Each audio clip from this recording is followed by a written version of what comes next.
Hey everyone, welcome back to drybonesgarage. This week we decided to make another video summarizing what we did with the G-Body Corvair hot rod we have.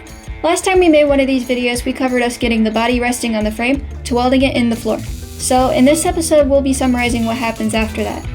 To start things off, our family took another trip up to Wisconsin to see my grandparents again. I remember having a lot of fun with them and it being the highlight of my summer. During that time, we decided to go to a junkyard nearby and look for some parts. It didn't take long before we stumbled across another first gen, except this one was in better shape. Rovers look nice, the deck got some surface on it. We were hesitant at first because of the price, but then we decided to buy it, thinking it would make a great parts car. After that, we went through some rows of musty cars until we came across a Monza HVAC system. We thought that it was small enough to fit our build, so we eventually bought it. After coming home, we put some seam sealer on the floor pan and primed it in order to prevent flash rust. We also cleaned the HVAC and discussed ways to fit the piece into the car, but the more we talked, the less appealing the Monza box was, so we tried to find an alternative online. Next, we started to focus on welding the footwell. I remember this time being really fun because for a lot of it, it was just me and my sister in the garage, and we got to blast our own music on the speakers. However, that's not to say everything went smoothly. I was really struggling to weld certain pieces together, even with my sister's support. If you need to take a break, you can. I don't think a brake can fix this. Not only was that an issue, but our light also broke, so we had to spend time fixing that. Rolling this right in the face, it's fine. Reminds you of Nevada? Yes. I want to see if we can plug it in without getting electrocuted. We were fine, nobody got electrocuted. Yeah, it works. Later in the afternoon, my sister's guy friend came over and helped us out a lot. I don't know why, but in the original episode when he criticized the metal patch, I actually lied to him. I wasn't the one that shaped it. Oh, is it your dad? It was Papa. But in this episode, I'd like to make things right by saying it was my fault alone that the shape was so inaccurate to the hole. After a while, my dad came out and worked with him to weld in the metal piece, closing up the footwell. After that, we seam sealed things up and put a little primer on the car. Dad also tried and failed to fit the G-body pedals into the vehicle. I believe they were interfering with the windshield wiper transmission and the fresh air ducting, so we had to cut into the firewall and make a relief for them to fit. Dad made the template and I cut it into metal. I remember this piece being difficult because multiple sides had to be bent and the extra metal piece sticking out made it hard to use the brake. Until I found out there was an extra slot to put the bent metal into afterwards. With a bit of fiddling, we managed to make it fit and weld it in the piece. We also started to fabricate some frame extensions. In order to gain more access to them, we took the headlights out. This was a pain to do, because the screws were so corroded I had to grind them out. The headlight buckets were pretty rotten as well, so we took the ones off the blue Corvair in the spring of 2024. While he continued with the extensions, I made a patch for the wheel well and a template for the other one. After a bit, Dad had to go on a work trip for a few days, leaving me to my own devices to continue with the extensions. I remember having a bit of trouble with the power tools, but managed to work around it and enjoyed the solitude. Eventually he came home, and with a little help from my sister's boyfriend, the three of us managed to finish the frame extensions. Next, Dad and I turned the car around so we could test fit the engine. We then cut some metal out of the front of the car to make room for the radiator. This was a pretty hasty thing to do, especially knowing what we did afterwards, but we decided to paint the engine compartment. Before doing that, however, we scuffed everything so the paint could adhere and I sealed off the cowl. This is also the time where I was introduced to body filler, which I think is a pretty interesting chemical substance. We used it to cover up some rough spots. That worked with the steering column a little bit.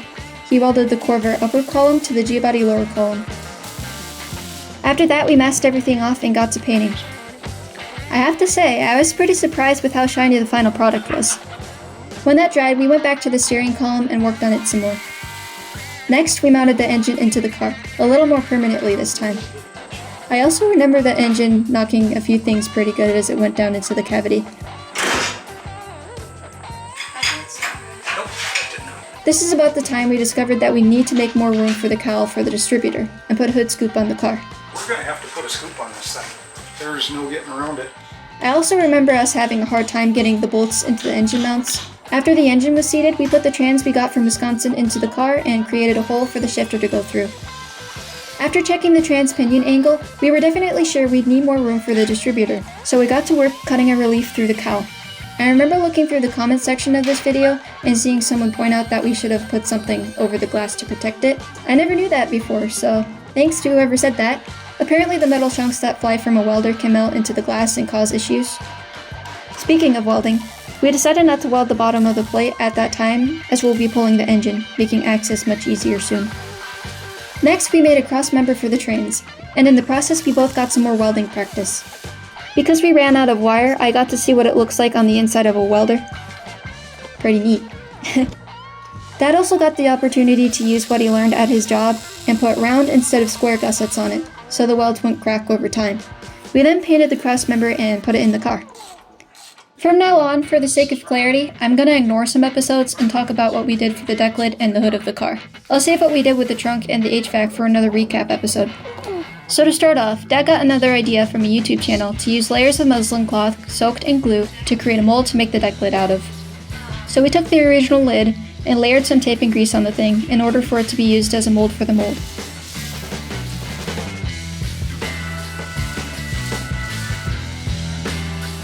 When the glued cloth dried, Dad put some foam on top of it to act as a brace. We then cut and placed folded cardboard strips in the corners for support. On top of that, we ripped some small pieces of the fiberglass and put them down upon the foam and the cardboard and epoxied it. I remember having a lot of fun with Dad during this process. It was like a big science experiment. Spider-Man. Both the deck lid and the hood, actually. Science fair. It took a lot of muscle strength, but we managed to get it off the lid okay. We then cut off some excess fabric around the mold and painted the inside of it to eliminate any place where future fiberglass might stick. We also smeared some grease on it. I then separated the metal lid to keep the important parts for the bottom of the lid. After that, we put several layers of glass into the mold and let it set. Apparently our grease didn't work that well because we had to shave, cut, and chisel the entire mold off just to get the glass lid. I remember this being a really dusty task, so I had to stand from a distance. I don't think I stood far enough away though, because I noticed it hurt to breathe for a little while after that. So, lesson learned, I guess. We think that if we weren't in such a hurry to finish it, and if we had put some epoxy in the mold before putting the final layers in, that it would have turned out a lot better. The next day, I cleaned up the bottom metal part of the lid and Dad painted it. He also sanded the fiberglass smooth. We finally glued the two halves together, put some weight on it, and set it aside for more body work in the future. In conclusion, we don't really want to repeat the muslin cloth method anytime soon. It sounded really good in theory, but at least in our case, the execution was less than desirable. Because of the carburetor sitting so proud, we knew out of the box that we'd need a hood scoop.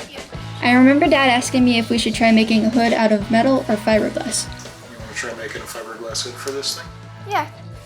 I thought the fiberglass idea was neat, and I wanted to try something I've never done before. We originally bought a scoop off of the internet, but when it was put on the hood, we realized it was too small. So we used a reverse mold of a hood scoop from a '68 Cutlass that we made in my grandpa's garage a while ago. Dad was only thinking about using it for the '82 Cutlass, but then thought of an interesting idea. He suggested that after bodyworking the original hood, we could use the reverse mold to make another mold for the hood scoop. After that, I took a flap wheel and attempted to remove the paint from the original hood. I remember not feeling too great about it because I imagined doing something like this to a beautifully finished paint job.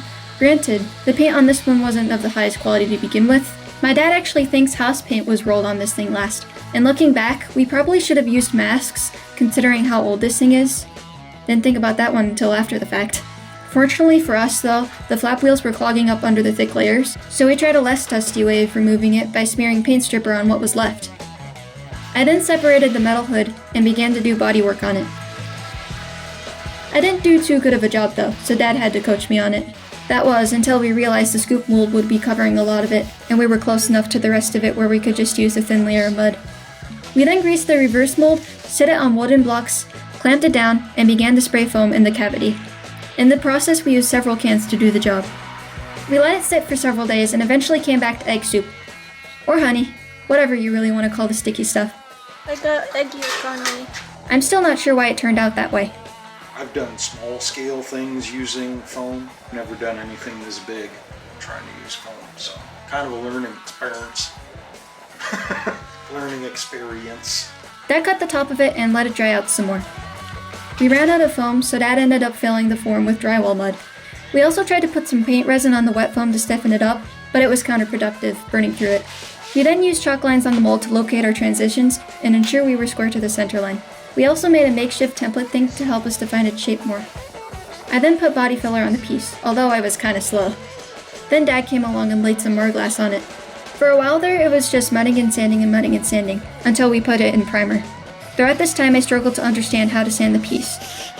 Hey. Don't be so local like that, kiddo. Apparently, I wasn't sanding a big enough area to even everything out. After priming the mold, we sanded it down some more. We primed it in order to more clearly see what we needed to knock down. The consistent gray color helped with that. Dad painted it again after we got it close to the desired shape we needed. We also layered some fiberglass on it. After it's set up, we both pried the two molds away from each other. However, it did not come out very neat. Everything besides the original metal stuck together.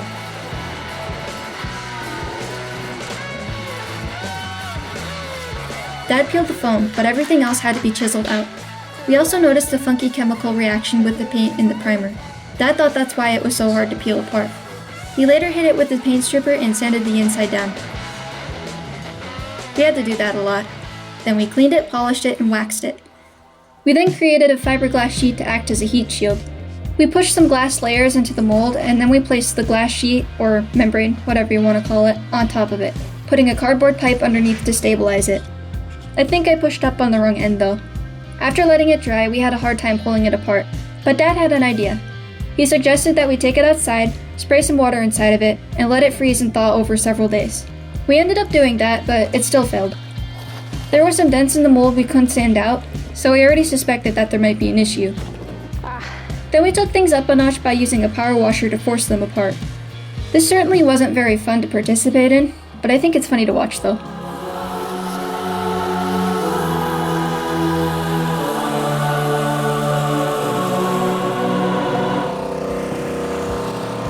We managed to get a little success, but not to the level we wanted.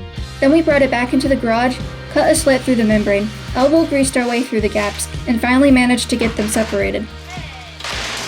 But it wasn't over yet. The hood was still in rough shape, so I ended up sanding it. While I did that, Dad cut a relief for the air cleaner in the hood's frame. He flipped the fiberglass part of the hood upside down and traced the frame on top of it. Then he cut out what he traced and placed more fiberglass on the inside of the scoop for more structure. He also touched up the back lip of the scoop. After that, we cleaned up the frame and spread some more body filler on the scoop's surface. Dad was able to get a smoother finish with the stuff by adding some epoxy and using a drywall mud paddle. He then sanded the scoop smooth. Eventually, we took all the components of the hood and sealed them together using a silicone epoxy mixture that is often used in boat repair and construction. After that, we took some fiberglass sheets and worked them into the gaps the frame didn't cover. Then Dad took some thin strips and worked them into the perimeter of the hood. After a lot of sanding and touch-up, we eventually got to the point where there wasn't much more to do with the hood, because of the chilly weather and the slow setup of the epoxy. But we plan to work with it sometime in the near future as we get close to the finish line of the build. I mean, it's been a mountain of work. I don't know that I'd want to do it again, but overall, that's really starting to look like something. So yeah, it was a lot of work, but I'm happy we managed to accomplish everything. I really enjoyed the last half year we've covered in this video. I had a lot of fun with my family and learned quite a bit. This whole build really was a big learning experience. Dad. With that being said, I'd like to thank my dad for taking the time to teach and guide, sharing with me one of his deepest passions, his enthusiasm for cars. Gorgeous. Oh my gosh. Ooh. Okay, but seriously, he paid for almost everything on the car.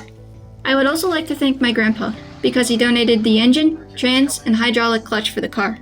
Lastly, I'd like to thank all of our viewers, including the ones that leave nice words and advice for us down in the comments. We're really fortunate to have people like you watching us. With that being said, if you haven't already, please consider pressing the thumbs up button. If you want to see what we did in this recap video in more detail, I'll leave a link in the description. And if you're curious about what we're doing with the Corvair nowadays, please make sure to subscribe. I hope everyone has a wonderful late spring, or early summer, whenever you're watching this, and I'll see you in the next one.